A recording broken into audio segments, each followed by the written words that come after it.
The rapier and its unique method of Renaissance swordsmanship are rarely understood or fully appreciated.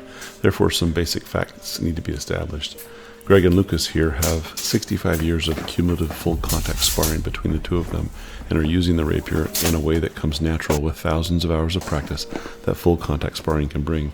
You'll notice that the style of footwork and meter are different from the saber seen later in the video.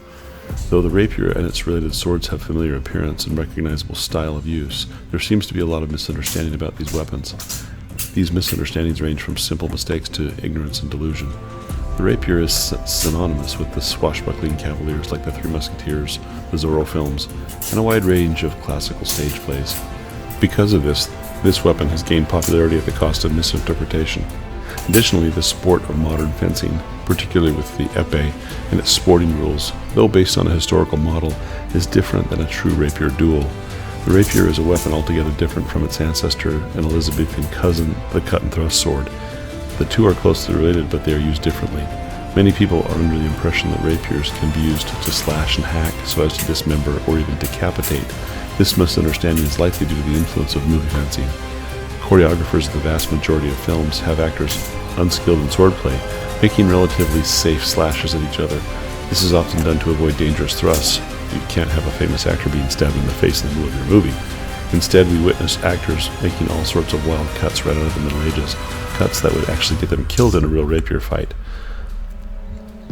This myth is also perpetuated by self-taught theatrical fencers doing what is essentially non-contact fencing. Choreographed stage bouts, though occasionally well done, are rehearsed and artificial. These are about creating the illusion to entertain the uninformed. Actors and performers are not trying to make body contact, and they do not have to avoid being stuck by someone attempting to do the same.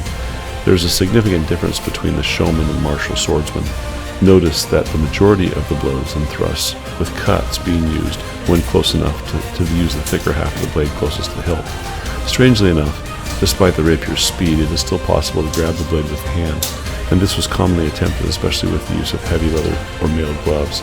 It needs to be realized that one weapon is not necessarily better than another. There's much argument about whether a katana is better than a saber or a rapier. Fighting tactics come from techniques mastered by the swordsman himself or herself, and techniques are derived primarily from the mechanics of the weapon itself. The mechanics of rapier fighting therefore dictate the source of the movement with the rapier.